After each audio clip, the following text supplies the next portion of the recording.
I never thought a simple act of kindness would turn my life upside down.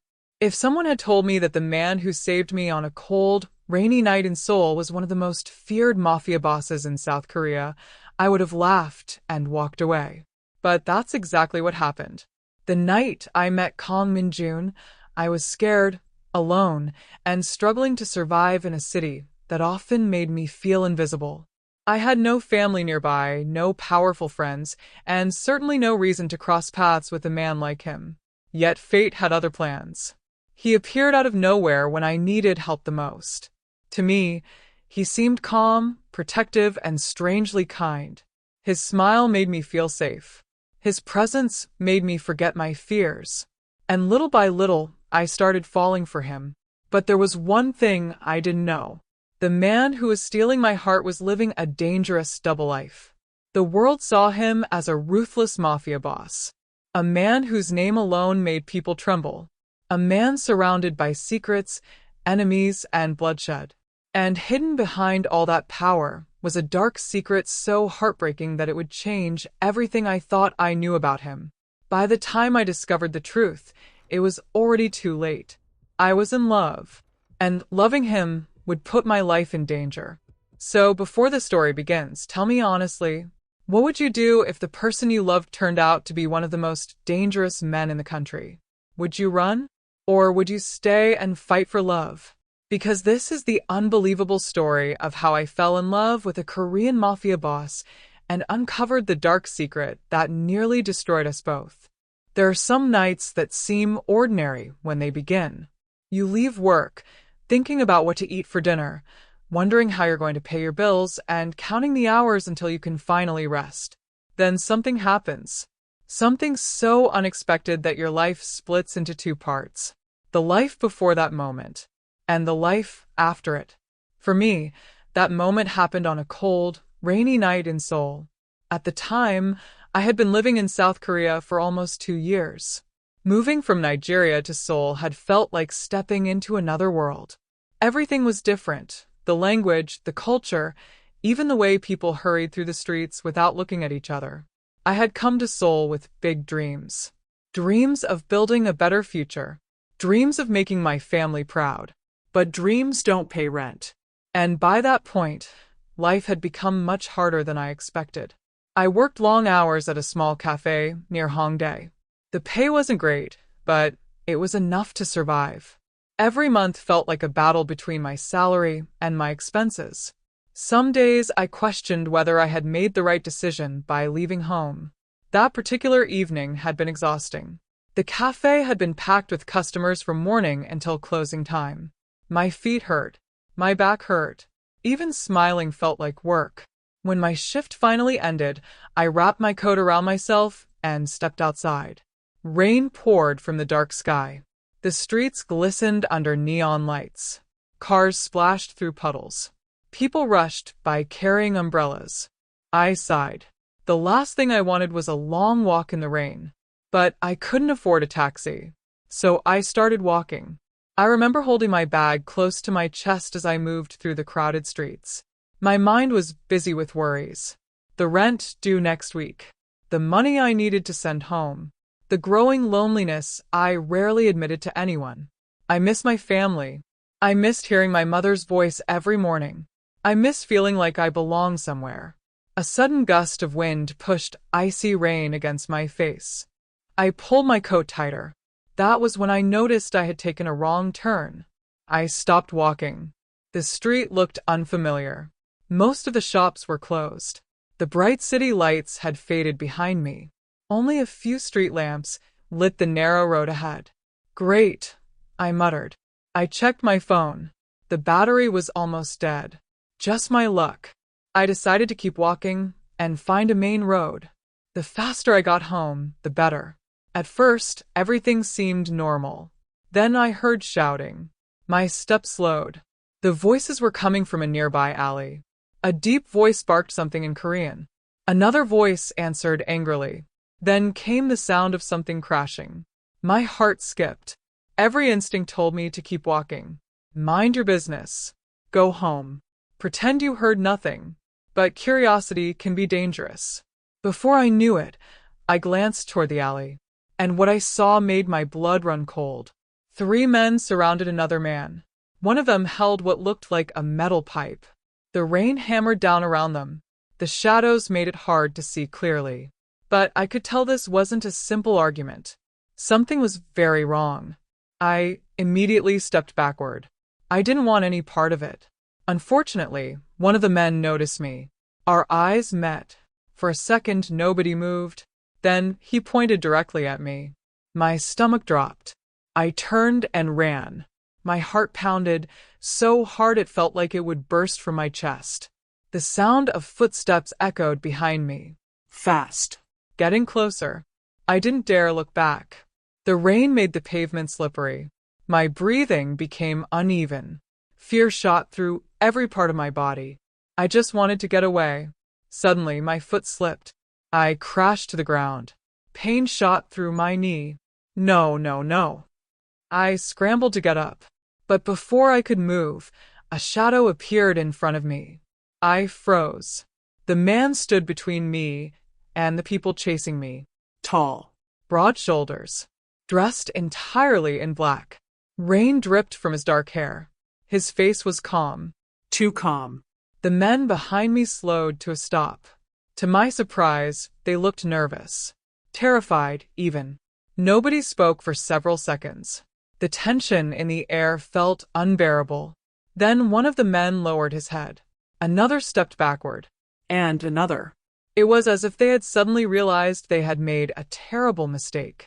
The stranger's voice was low and controlled. I couldn't hear every word, but whatever he said caused the men to immediately leave. No arguments. No resistance. Just fear. Within moments, they disappeared into the darkness. Silence returned. Only the sound of rain remained. I stared at the stranger, my heart still racing, my hands trembling. Who was this man? And why had those dangerous men been so afraid of him? Slowly, he turned toward me. For the first time, our eyes met. There was something unreadable in his gaze. Something powerful.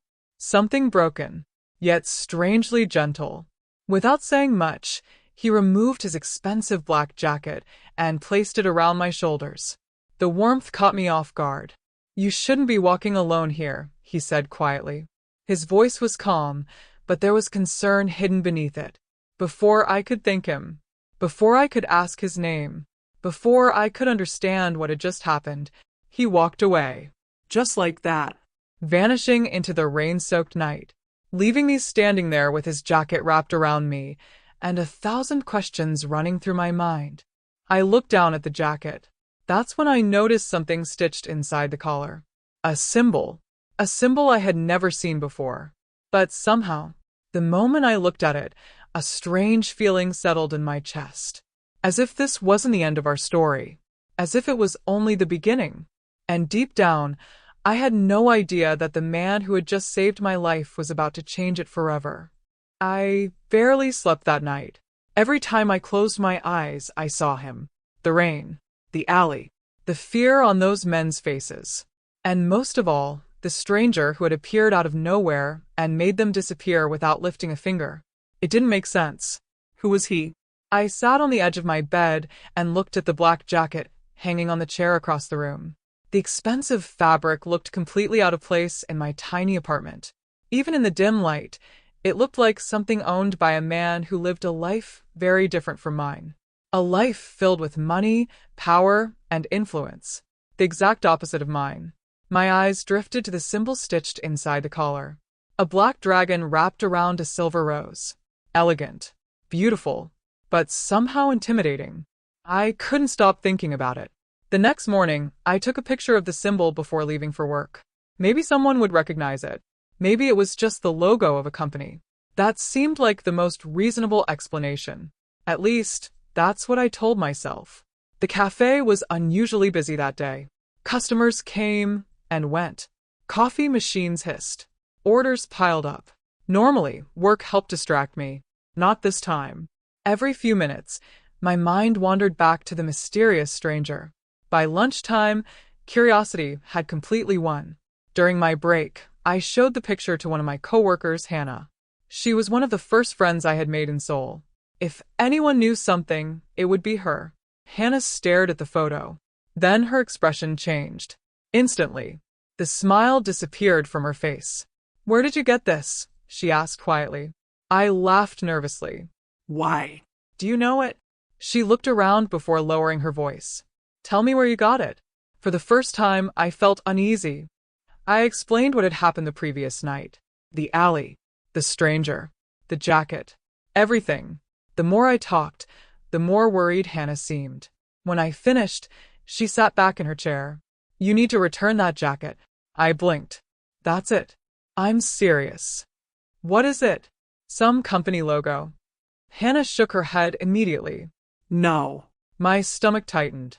"Then what is it?" For a moment, she seemed reluctant to answer. Then she leaned closer. "People say it belongs to a very powerful group." "What kind of group?" She hesitated. "The kind you don't ask questions about." A chill ran through me. "Hannah, you're scaring me." "I'm trying to." I laughed awkwardly, hoping she was exaggerating. But she wasn't smiling. "Forget the symbol. Forget the man. Just stay away." The warning stayed with me for the rest of the day. But if there's one thing about human beings, it's this. The more we're told not to look at something, the more we want to. And, unfortunately, I was no different. For the next week, life returned to normal.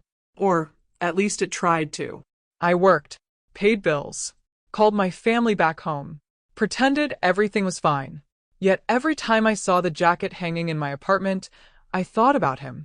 The stranger who had saved me. The man whose face I couldn't forget. Then, 7 days later, something happened. Something that made it impossible to ignore him any longer. The cafe manager called me into his office. "We need someone to deliver a special catering order." I frowned. "Today? Right now?" I sighed. There went my lunch break. The address belonged to one of the most luxurious hotels in Seoul. The kind of place I usually only saw in movies. When I arrived, I felt completely out of place. Everything looked expensive. The marble floors sparkled. The chandeliers hung like pieces of art. Even the air smelled rich. I delivered the order and prepared to leave. Then I saw him. Standing near the hotel entrance. My heart stopped. It was him, the man from the alley, the stranger. For a moment, I wondered if I was imagining things. But no, it was definitely him. He was dressed in a perfectly tailored black suit. Several people stood nearby, speaking respectfully to him. He looked confident, powerful, completely different from the mysterious figure I had met in the rain. As if sensing my stare, he turned. Our eyes met. Recognition flashed across his face. Then something unexpected happened. He smiled. A small smile, but real. And somehow, that smile made my heart beat even faster. He excused himself from the people around him and walked toward me. Every step seemed calm and deliberate. Meanwhile, I completely forgot how to breathe. When he finally stopped in front of me, neither of us spoke for a second. Then he glanced at the coffee carrier in my hands. "So, this is where you disappeared to." I laughed nervously. "Excuse me?" "The girl from the alley." I smiled despite myself. "And you're the mysterious man who keeps saving people." His eyes softened. "Are you okay?" The question surprised me. Most people would have asked about the jacket, or laughed about the situation. Instead, he asked if I was okay, as though he genuinely cared. "Yes," I said quietly. "Good." The way he said it made my chest tighten. For some reason, his concern felt sincere. Not forced. Not fake. Just honest. He extended his hand. "My name is Kang Min-jun." I stared at his hand for a second before shaking it. "I'm Ada." His grip was warm, steady, safe. Something about that simple handshake felt important, like the beginning of something neither of us understood yet. We talked for only a few minutes. Nothing serious. Just simple conversation. Yet it felt surprisingly easy. Natural. Before leaving, he handed me a business card. "If you ever need help, call me." I looked at the card. The title beneath his name read, Chief Executive Officer. I blinked. CO? That wasn't what I expected. Not even close. Maybe Hannah had been wrong. Maybe he really was just a businessman. Maybe there was a perfectly normal explanation for everything. As Min-jun walked away, I felt oddly relieved. Perhaps I had imagined all the danger. Perhaps the symbol meant nothing. Perhaps the mystery was finally over. Then a voice behind me shattered that illusion. Do you know who that is? I turned. One of the hotel employees stood nearby. His eyes were fixed on Min-jun. I smiled. He said he's a CEO. The employee let out a nervous laugh. A CEO? Yes. The man shook his head slowly. Then he lowered his voice. That's what people call him in public. My smile faded. What do you mean? The employee looked around to make sure nobody was listening. Then he whispered words that made my blood run cold. That man isn't famous because he's a businessman. My heartbeat quickened. Then why? The employee swallowed hard. And with fear in his eyes, he said, because Kang Min-jun is one of the most powerful mafia bosses in Seoul. Suddenly, the business card felt much heavier in my hand. And for the second time in my life, I realized I had stepped into a world far more dangerous than I ever imagined. For the rest of that day, I couldn't focus on anything. Not the customers. Not the coffee orders. Not even the stack of dishes waiting for me in the kitchen. My mind kept replaying the hotel employee's words. Kang Min-jun is one of the most powerful mafia bosses in Seoul. It sounded ridiculous, like something straight out of a movie. And yet, the more I thought about it, the more certain details started making sense.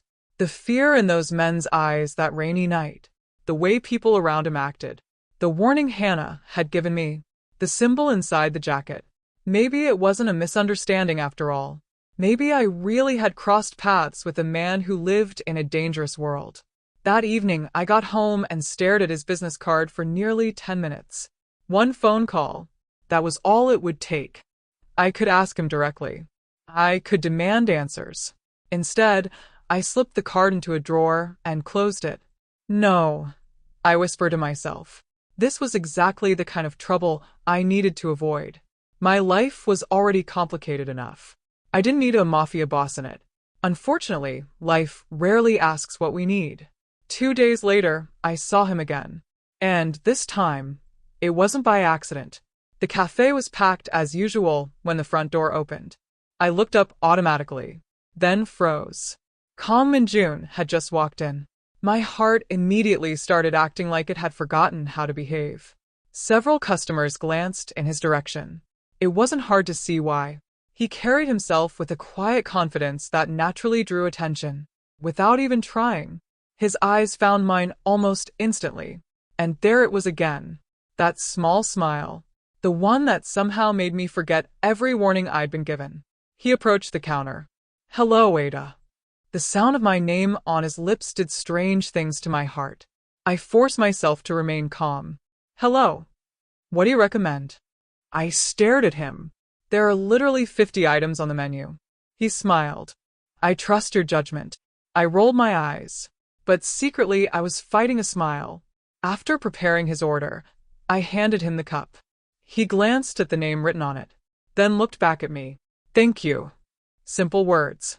Yet somehow they felt personal, as if they carried meaning beyond coffee. From that day forward, he started showing up regularly. Not every day. Just enough to make me notice. Sometimes he ordered coffee. Sometimes tea. Sometimes he simply sat by the window working on his laptop. Whenever he came in, the atmosphere around him seemed different. People respected him, moved aside for him, watched him carefully. And somehow, despite all the rumors surrounding him, he never acted arrogant, never acted entitled. If anything, he seemed surprisingly lonely. One evening after my shift ended, I walked outside and discovered it was pouring rain.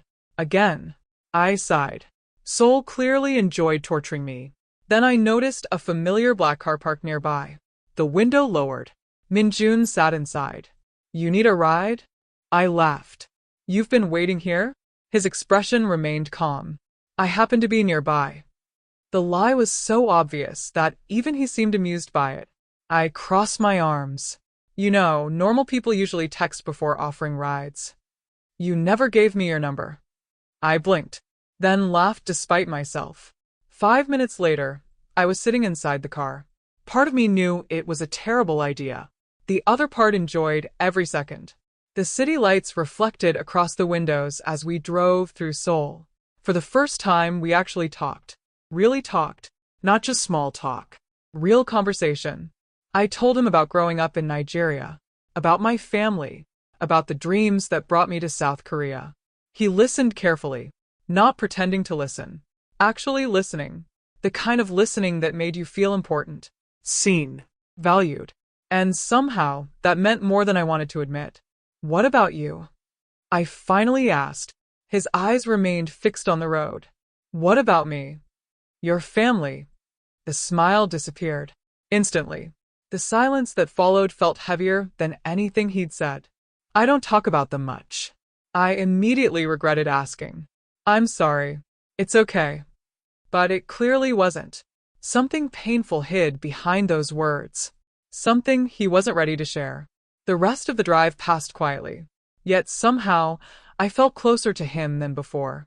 And that frightened me. Because feelings have a way of growing when you're not paying attention. Over the next few weeks, our friendship deepened. At least that's what I called it. Friendship. A safer word. A less dangerous word. The truth was much more complicated. I looked forward to seeing him. I noticed things about him. The way he smiled when he forgot to be serious. The way he always opened doors for others. The way he quietly helped people without expecting praise. One afternoon, I witnessed something that completely changed how I saw him. An elderly woman accidentally dropped her groceries near a busy street. People walked past without stopping. Min-jun immediately pulled over. Without hesitation, he helped her gather everything, then carried her bags all the way home. He never told anyone, never posted about it, never sought recognition. He simply did it because he cared. That wasn't the behavior of the monster people described. At least not the one I was seeing. The more time we spent together, the more confused I became. How could someone so kind inspire so much fear? Which version of Kang Min-jun was real? The ruthless or the man who remembered my favorite coffee order? The man who made me laugh? The man whose eyes softened every time he looked at me? One evening, those questions became impossible to ignore. We had just finished dinner together. The streets were quiet. The night air was cool. For once, everything felt normal. Peaceful. Then it happened. A black SUV pulled up beside us. The doors opened. Several men stepped out. Their expressions were serious. Dangerously serious. I immediately tensed. But what happened next shocked me. Every single one of them lowered their heads. Deeply. Respectfully. Fearfully. Not toward me. Toward Min-jun. Boss. One of them said quietly. Boss. The word hit me like a punch. I turned to look at him. His expression had changed. The warmth was gone. The smile was gone. For the first time, I saw a different side of him. Cold. Powerful. Commanding. The men stood silently, waiting for instructions. Not one dared meet his eyes. Min-jun spoke a few words in Korean.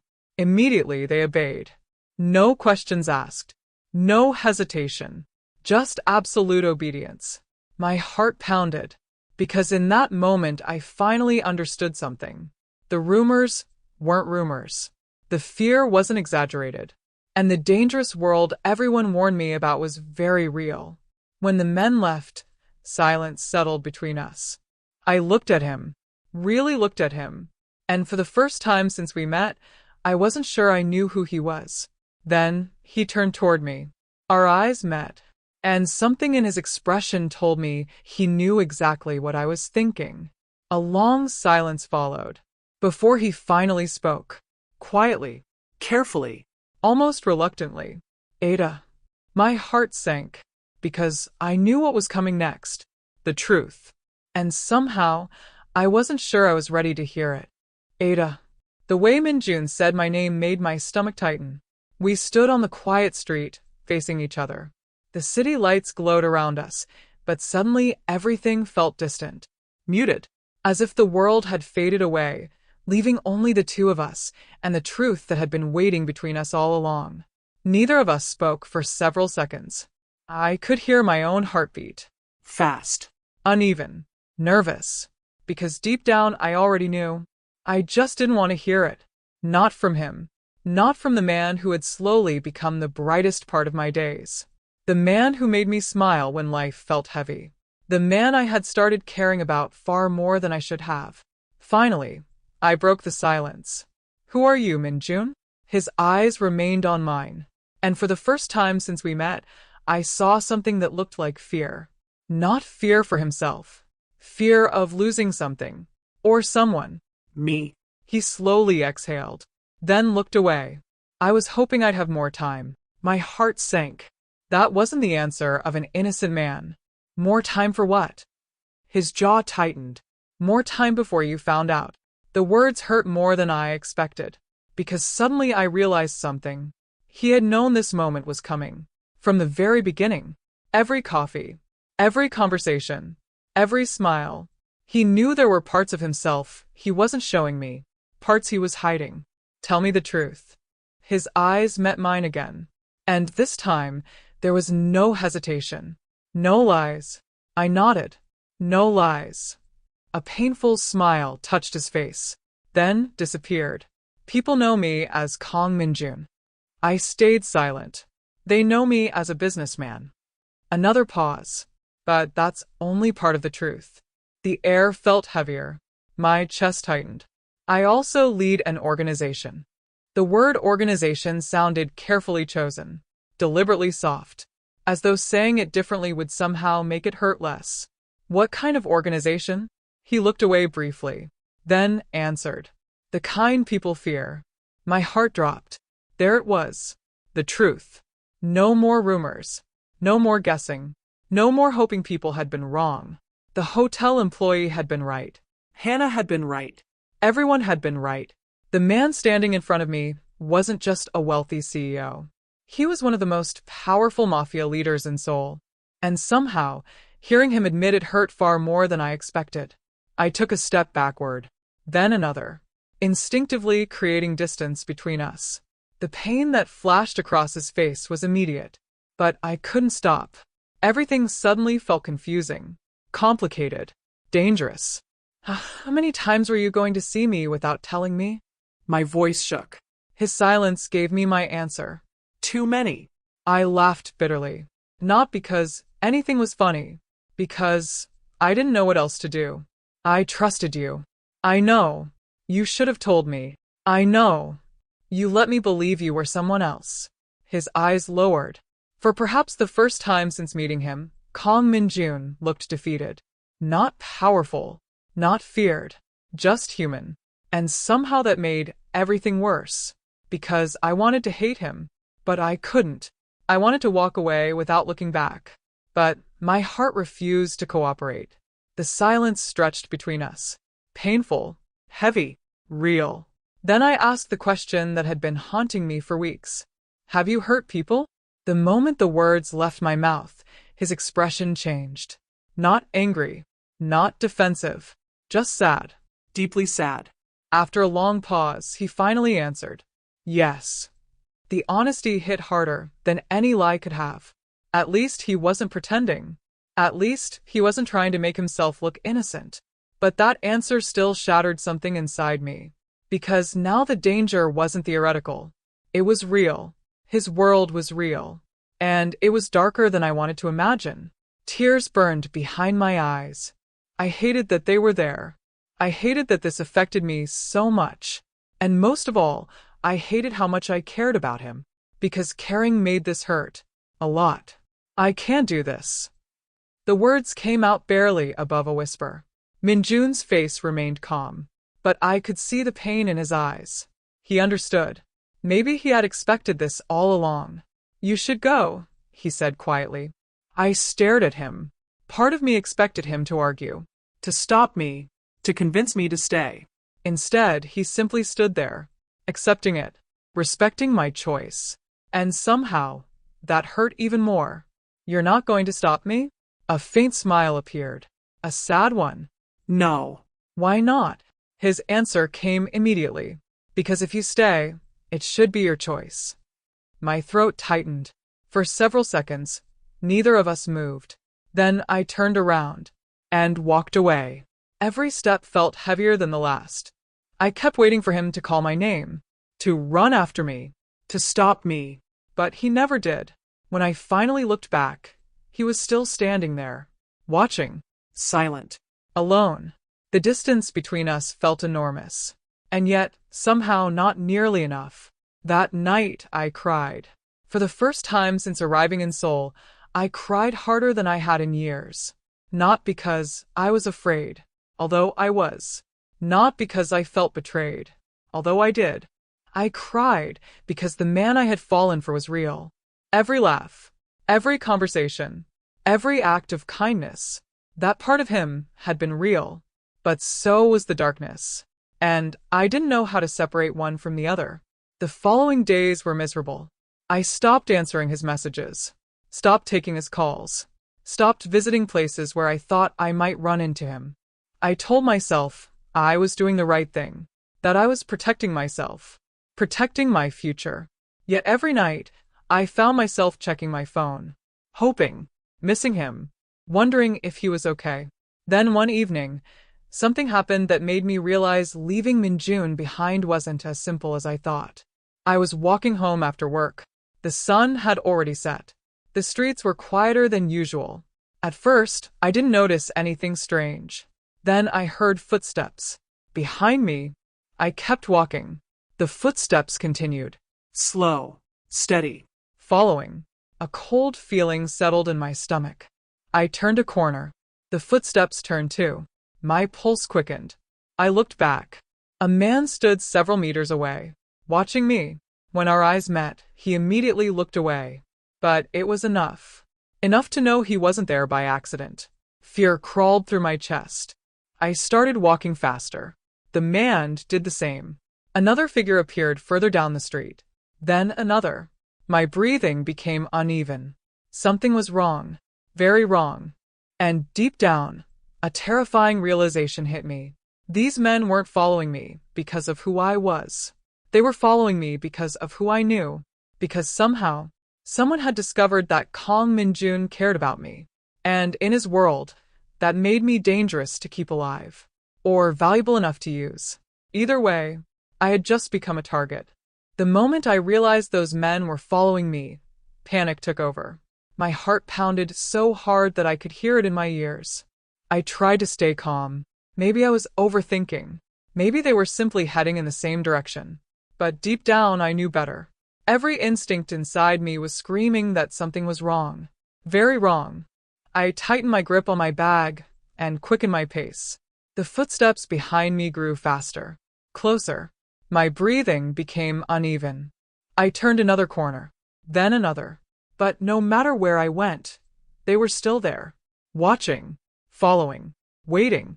Fear settled deep in my chest. The streets suddenly felt too empty. Too quiet. I reached for my phone. The battery was almost dead. Of course it was. My hands shook as I tried to unlock it. Before I could make a call, a black van pulled up beside me. Everything happened in seconds. The side door slid open. A hand grabbed my arm. Another covered my mouth. I tried to scream. Tried to fight. Tried to run. But there were too many of them. The last thing I saw before everything went dark was the city disappearing behind me. And the terrifying realization that I was being taken somewhere against my will. When I opened my eyes, my head was pounding. The room was dark, cold, unfamiliar. For a few moments, I couldn't remember where I was. Then it all came rushing back. The van, the men, the kidnapping. My body immediately tensed. I sat up quickly. My hands weren't tied, but the heavy metal door told me everything I needed to know. I wasn't free. I was trapped. Fear wrapped itself around me like a blanket. I stood and rushed to the door. Locked. I pounded on it. No answer. Again. Nothing. The silence was almost worse than hearing voices. At least voices would have meant someone was there. Minutes passed. Or maybe hours. I honestly couldn't tell. Then the door finally opened. A man entered. Tall. Sharp suit. Cold eyes. The kind of eyes that had forgotten how to feel sympathy a long time ago. He sat across from me calmly, like we were meeting for coffee instead of discussing my kidnapping. You're awake. I didn't answer. He smiled slightly. You know why you're here? I swallowed. No. The smile disappeared. Because Kang Min-jun cares about you. The words sent a chill through my body. Not because they surprised me. Because hearing someone else say them made everything real. The man leaned forward. That was his mistake. I remained silent. Powerful men should never fall in love. My heart sank. This wasn't about me. Not really. I was simply a weapon. A way to hurt Min-jun. A weakness someone had discovered. And weaknesses were dangerous in his world. Very dangerous. The man stood. Don't worry. The smile returned. Cruel this time. You'll be useful. Then he walked out, leaving me alone with my fear. I don't know how much time passed. Hours. Maybe a full day. I lost track. The only thing keeping me sane was thinking about my family, thinking about home, and thinking about Min-jun. Part of me was angry with him. Angry that his world had found me. Angry that his enemies had found me. Angry that caring about him had somehow led me here.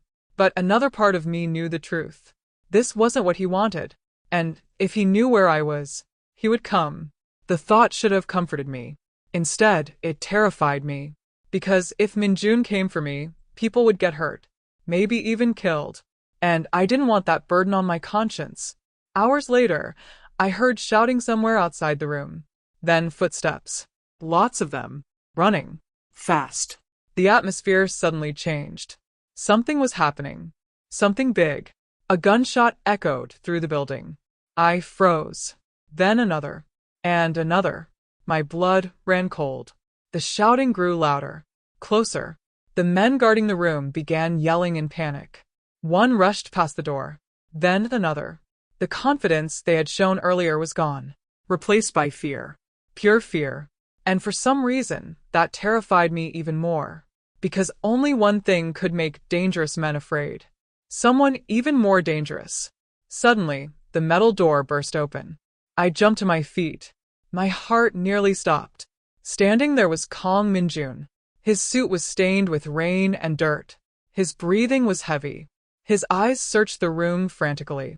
Then they found me. For a second, neither of us moved. Relief flooded his face. The kind of relief that comes when someone you've been terrified of losing is still alive. Ada. His voice cracked slightly. The sound almost broke me. I ran toward him without thinking. The moment I reached him, his arms wrapped around me. Strong. Protective. Safe. For the first time since the kidnapping, I felt like I could breathe again. He held me tightly, as if letting go would somehow cause me to disappear. Are you hurt? He asked. I shook my head. No. His eyes scanned my face anyway, checking for injuries, making sure I was telling the truth. Only when he was satisfied did he finally relax. Just a little. Then another gunshot echoed nearby. The moment shattered. His expression hardened instantly. The Mafia boss was back. We need to go. I nodded. We hurried through the building. The hallways were chaos. Men shouting. Doors slamming. People running. I stayed close to Min-jun. Close enough to feel the tension radiating from him. Close enough to realize how dangerous this entire situation really was. We were almost outside when everything changed. Again.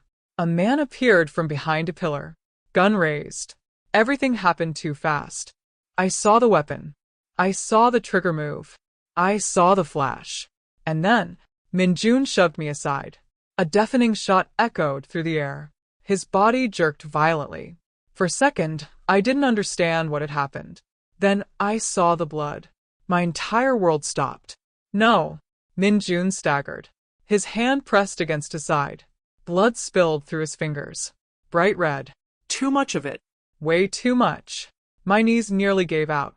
The shooter disappeared into the chaos. But I didn't care. All I could see was Min-jun. The man who had risked everything to save me. The man who had taken a bullet meant for me. He looked at me and somehow managed a weak smile, as if he was more worried about my fear than his injury. Then his legs gave way, and he collapsed into my arms. For the first time since meeting Kang Min-jun, I truly understood how much he meant to me, and the thought of losing him terrified me more than anything I had ever faced. As people rushed toward us and voices filled the air, only one thought echoed inside my mind. Please don't die. Please don't leave me. Because somewhere along the way, without realizing it, I had fallen completely in love with him. Please don't die. The words kept repeating in my head, again, And again. and again. As the car raced through the streets of Seoul, I sat beside Min-jun in the back seat. His blood was on my hands, on my clothes, on everything. One of his men pressed a cloth against the wound while shouting instructions into a phone. The entire vehicle felt filled with panic. Yet somehow, Min-jun remained calm. Too calm. His eyes kept drifting toward me, as though he was trying to make sure I was safe. Even now, even after taking a bullet for me, I wanted to yell at him. I wanted to tell him how reckless he had been, how stupid, how selfish. But fear had stolen my voice, because for the first time since meeting him, I wasn't afraid of his enemies. I wasn't afraid of the Mafia. I wasn't afraid of danger. I was afraid of losing him. And that realization scared me more than anything else. The surgery lasted nearly 5 hours. 5 of the longest hours of my life. I sat alone in a private hospital waiting room. The clock on the wall seemed determined to move as slowly as possible. Every minute felt like an hour. Every passing nurse made my heart jump. Every opening door made me stand up, then sit back down, then stand again. I couldn't eat, couldn't sleep, couldn't think. The only thing I could do was pray. For the first time in years, I prayed without distraction, without hesitation, without holding anything back. Just one request. Let him live. Please. Just let him live. Finally, the surgeon appeared. The moment I saw him, I was on my feet. How is he? The doctor smiled gently. The surgery was successful. The relief hit me so hard that my knees almost gave out. I covered my face and cried. Not from sadness. Not from fear. Pure relief.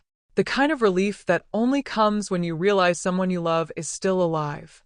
Someone you almost lost. 2 days later, Min-jun was finally awake. The bullet had missed vital organs. The doctors called it a miracle. I called it mercy. When I entered his hospital room, he looked pale, tired, weaker than I had ever seen him. Yet the moment he noticed me, he smiled. That same smile. The one that somehow always reached my heart. You're staring. I laughed softly. You're lucky to be alive. That's one way to say hello. Despite everything, I found myself smiling. For a few minutes, neither of us talked about the kidnapping, or the shooting, or the danger. We simply enjoyed the fact that he was alive. Then I noticed something. A photograph on the bedside table. A young girl, maybe 16 or 17. Beautiful smile. Bright eyes.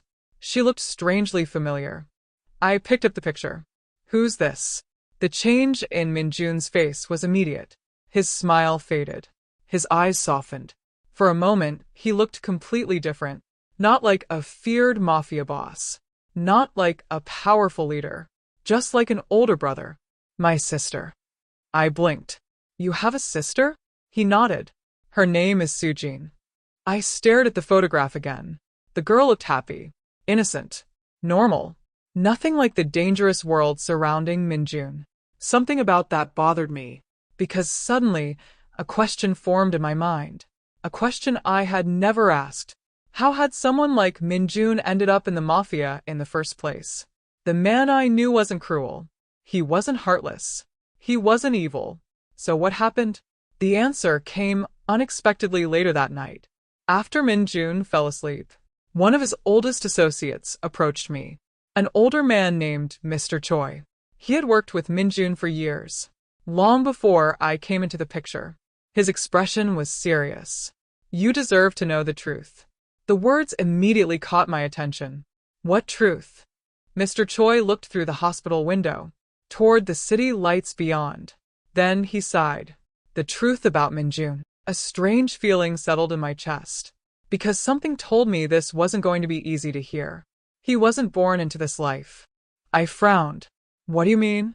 Mr. Choi remained silent for several seconds, as though deciding how much to tell me. Then he began. 20 years ago, Min-jun's father owed money to very dangerous people. My stomach tightened. When the debt couldn't be paid, they came for the family. I listened carefully. Every word felt important. Min-jun was only 16. 16. Just a boy. The people who came didn't care about excuses. They wanted payment. I already knew where the story was heading, and I hated it. His parents died shortly afterward. My heart sank. Oh my God. Mr. Choi nodded. That left Min-jun alone with his little sister. The photograph suddenly felt heavier in my hands. I looked at Soo-jin's smiling face, trying to imagine what their lives must have been like. Trying to imagine two children facing the world alone. They threatened to take her. The words hit me like a punch. I stared at him. What? Mr. Choi nodded slowly. They told him he had two choices. I already knew neither option would be good. He could join them. My chest tightened. Or watch his sister suffer. Silence filled the room. Heavy, painful, real. For several moments, I couldn't speak, because suddenly everything made sense. The sadness in Min-jun's eyes, the loneliness, the walls he kept around his heart, the guilt, the pain, everything. He joined. It wasn't a question. Mr. Choi nodded. He sacrificed his life so she could keep hers. Tears filled my eyes. Not because the story was dramatic, because it felt tragically human. A scared teenager making an impossible choice. A brother trying to save the only family he had left. No superheroes. No perfect solutions. Just survival. The kind of survival that leaves scars. Deep ones. I sat down slowly, trying to process everything. The room suddenly felt smaller. The world suddenly felt different. For months, I had been trying to understand who Kang Min-jun really was. Now I finally understood. Not completely, but enough. The mafia boss everyone feared wasn't created by greed, or ambition, or cruelty. He was created by desperation, by sacrifice, by love. A dangerous kind of love. The kind that forces people to make impossible choices. Then Mr. Choi revealed something else. Something that changed everything. There's more. I looked up. What? His voice dropped. Lower. Careful. Min-jun has spent years secretly planning to destroy the organization. I froze. What? He wants out. I couldn't believe what I was hearing. The entire empire? Mr. Choi nodded. Every bit of it. My heart pounded. Why?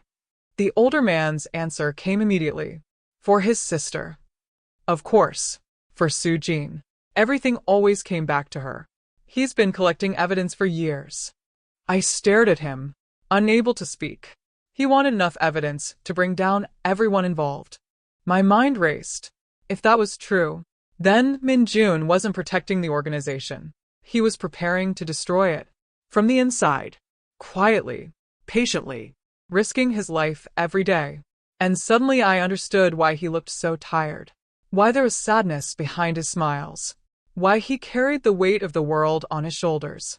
Because he had been fighting a war no one knew about. A war he couldn't afford to lose. Then Mr. Choi's expression darkened, and the uneasy feeling returned. What is it? I asked. He hesitated, for the first time all night. Then he answered. Someone has discovered his plan. The room went silent. My heart dropped, because in a world built on loyalty and fear, there was nothing more dangerous than betrayal. And somewhere out there, someone now knew Kang Min-jun's biggest secret. The secret that could get him killed. The secret he had spent years protecting. And I had a feeling that whoever discovered it wasn't going to stay silent for long. After Mr. Choi left, I didn't move for a long time. I just sat there in the hospital chair, staring at nothing.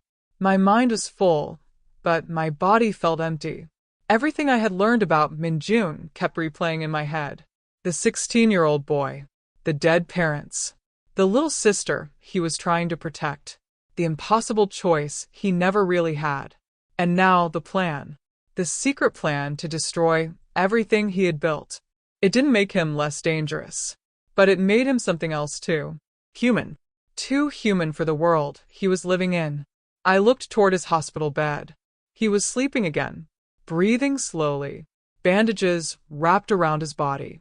For the first time, I saw not a mafia boss, but someone exhausted from carrying pain for too long. And somehow, that hurt more than fear, because it meant I cared. Deeply.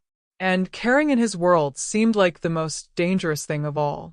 The next morning, everything changed. Not slowly, not gently. Suddenly. A loud noise echoed through the hospital hallway. Then shouting. Fast footsteps. Running. I stood up immediately. Something was wrong. Very wrong. Before I could react, Mr. Choi rushed into the room. His face was pale. Ada, we have a problem. My stomach dropped. What kind of problem? He didn't answer directly. Instead, he looked at Min-jun, still unconscious, then back at me. The organization knows. My breath caught. How? His jaw tightened. There's a leak.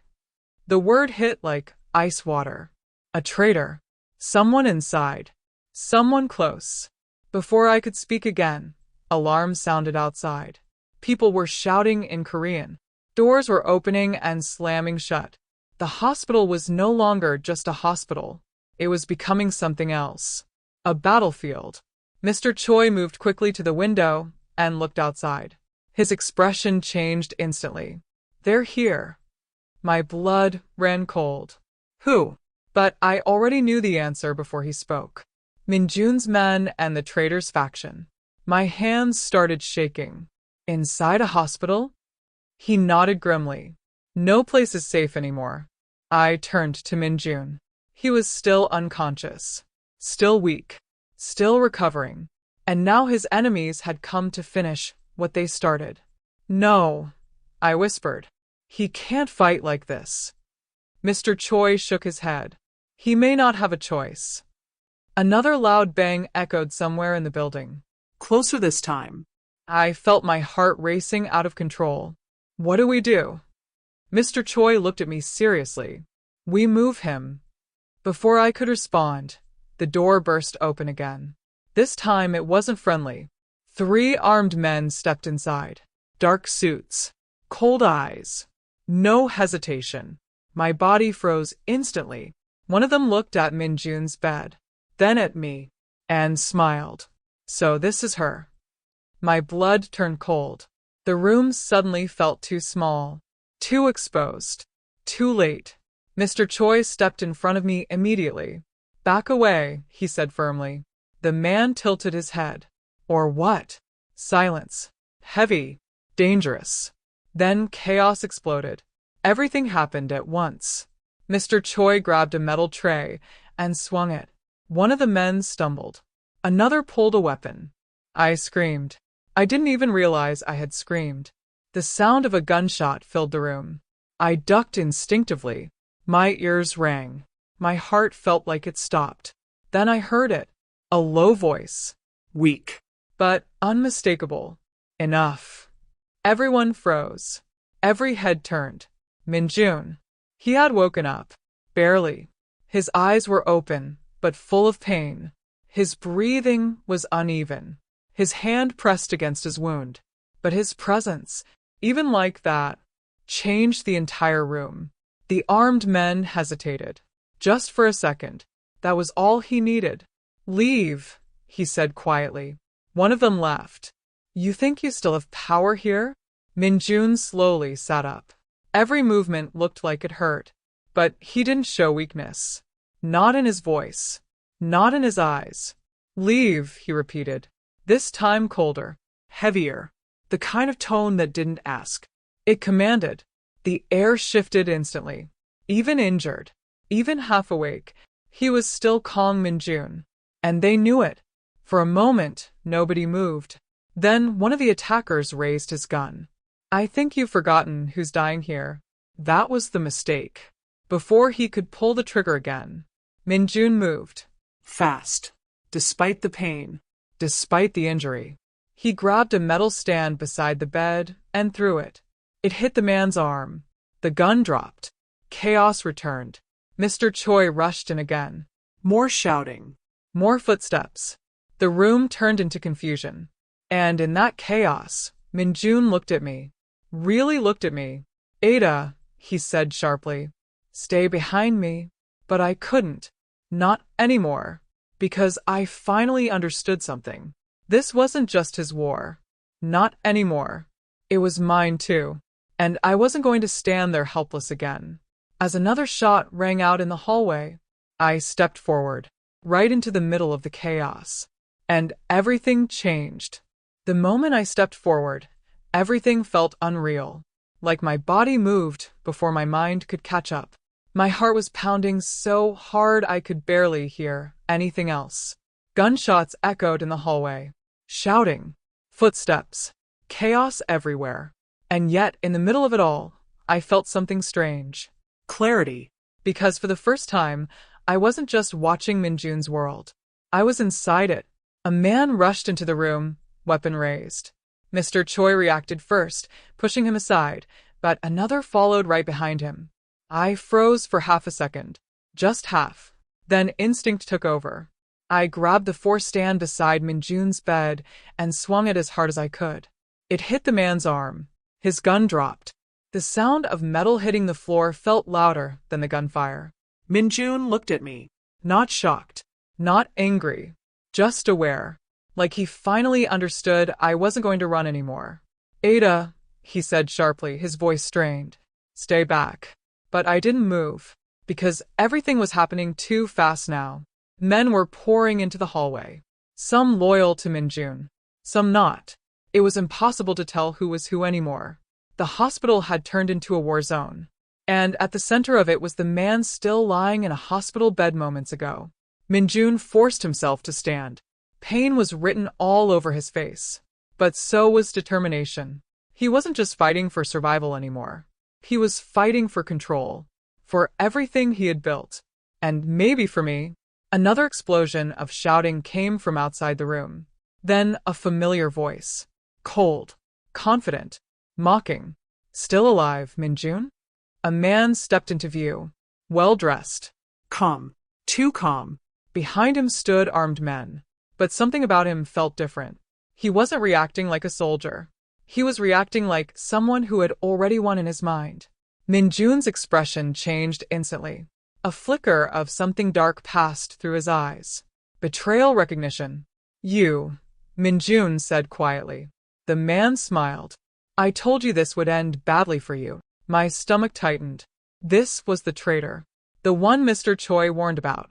The one who had exposed everything. The man slowly walked into the room like he owned it.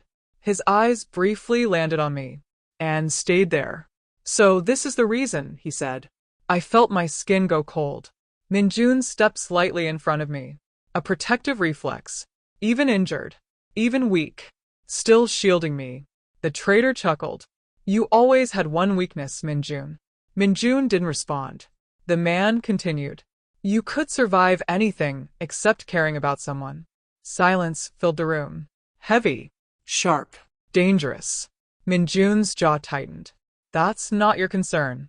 The traitor shrugged. Actually, it is. He raised his hand slightly. And suddenly, the men behind him aimed their weapons. At Min-jun.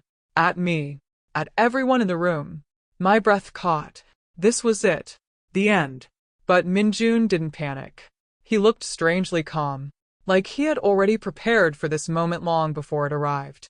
You really think this ends with me gone? Min-jun asked quietly. The traitor smiled. I think it already has. A tense silence followed. Then Min-jun spoke again. And this time his voice changed. Lower. Colder. Final. Then you don't know me at all. In that instant, everything moved at once. Min-jun pressed something in his hand. A hidden device. I didn't understand what it was until alarms suddenly went off across the building. Not panic alarms. Controlled ones. Systematic ones. Like something had been activated. The traitor's smile faded. What did you do? Min-jun took a slow breath. I stopped you from controlling my world. Suddenly, footsteps echoed in the hallway. Many footsteps. Fast. Organized. Not random chaos this time. This was planned. The door burst open again. But this time, it wasn't the traitor's men. It was Min-jun's. And they weren't alone. They were holding evidence. Files. Drives. Documents. The traitor's face changed instantly. No, he muttered. Min-jun finally stepped forward. Despite the pain. Despite the blood. Despite everything. You forgot something, Min-jun said quietly. The room was silent. You were never the only one planning. The traitor's confidence cracked. For the first time. You've been collecting evidence, the man whispered. Min-jun nodded. For years. My breath caught. This wasn't improvisation.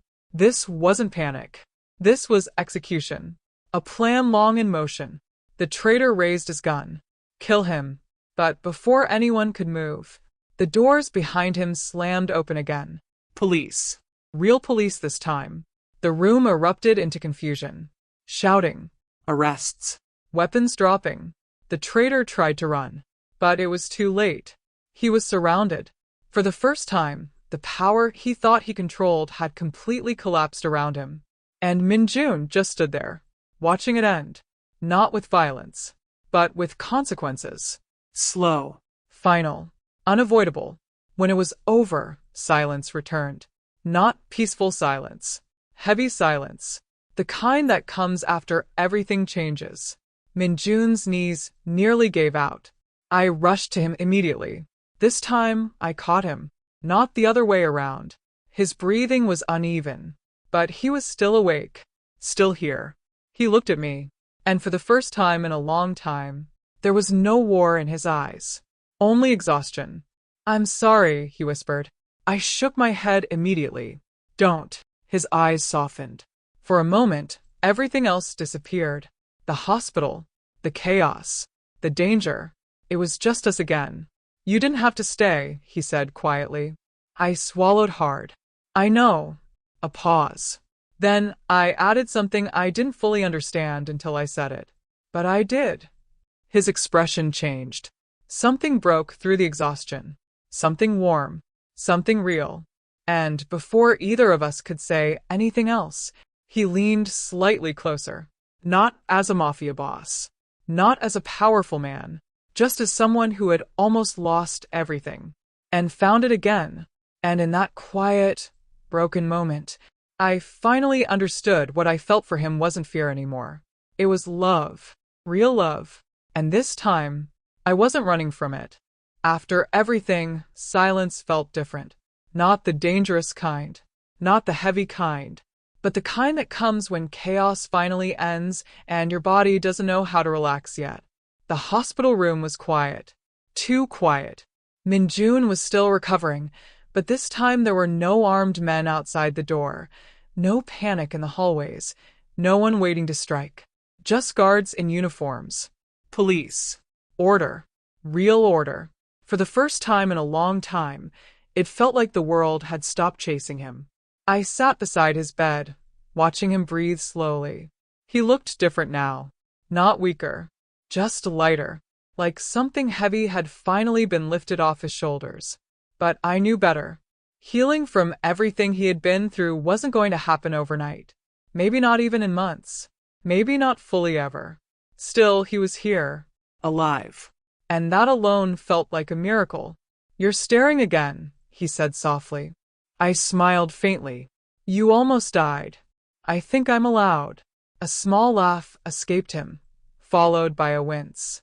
Still dramatic. You took a bullet for me, I said. His eyes softened. I would do it again. The words hung in the air between us. Simple. Honest. Heavy. I looked down for a moment, trying to control the emotions rising in my chest. Because the truth was I didn't know what came next. Not for him. Not for me. Not for us. The world he came from had collapsed, yes. The traitor was gone. The organization was dismantled, but the damage it left behind couldn't just disappear. People still knew his name, still feared him, still associated him with everything dark. And I was just Ada. a woman who had come to Seoul for a better life and somehow ended up in the middle of something she never imagined. Min-jun, I said quietly. He turned toward me. I hesitated, then asked the question I had been holding inside for days. What happens now? For a moment, he didn't answer. His gaze drifted toward the window. The city outside was calm. Bright. Alive. Now, he said slowly, I stopped being that person. I frowned slightly. That person? The man everyone fears, he said. A pause. Then he added almost quietly, I don't want to be him anymore. The honesty in his voice made my chest tighten, because I realized something important in that moment. He wasn't talking about strategy or survival. He was talking about identity, about letting go of a life he never truly chose. I've spent my whole life surviving, he continued, but I don't know how to live. Silence filled the room. Soft. Honest. Human. I reached out slowly and placed my hand over his. You learn, I said. He looked at our hands, then at me. A faint smile appeared. Is it that simple? I shook my head. No. A pause. But it can start simple. For the first time, I saw something like peace in his eyes. Not perfect peace, not complete healing, but the beginning of it. Days passed, then weeks. Min-jun's recovery improved steadily. He met with investigators, handed over documents, spoke less like a mafia leader and more like someone finally ready to tell the truth. And slowly, the world around him started changing its perception. Not everyone forgave him. Some never would. But for the first time, he wasn't running from anything. One afternoon, he was discharged. No dramatic exit. No security convoy. Just a quiet walk out of the hospital. I walked beside him. Neither of us spoke much until we reached the street outside. The sunlight felt different. Warmer. Real. He stopped walking. I did too. For a moment, he just looked around, as if seeing Seoul properly for the first time. This feels strange, he admitted. What does? Freedom. I smiled softly. You'll get used to it. He turned to me then. And there was something in his expression I hadn't seen before.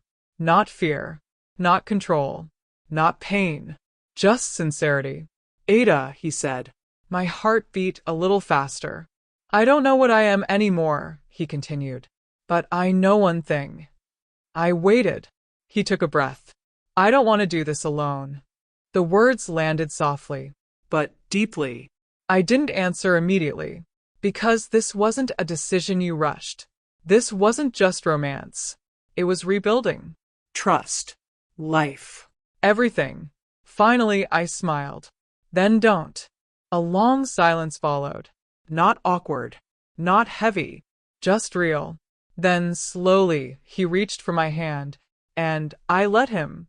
Months later, life didn't look like a fairy tale. It looked like healing. He opened a legitimate company. No shadows, no hidden agendas, just real work. I continued my life in Seoul, building something for myself too. Some days were still hard. Some memories still hurt. But we were no longer running. We were growing. Together. One evening, as we walked through the streets of Seoul again, rain started falling. Lightly. Softly. Not like the night everything began. Not like the night everything nearly ended. But like something new. A reminder. He stopped and looked at me. I used to think rain meant danger, he said. I laughed softly. And now? He squeezed my hand gently. Now it just reminds me of you. I shook my head, smiling. You're getting soft. Only for you. We stood there for a moment longer, under the rain, in a city that once felt so foreign but now felt like home. And for the first time since everything began, I wasn't afraid of the story anymore. Because this time it wasn't about survival. It was about love. and a new beginning that neither of us saw coming. But both of us chose to stay in.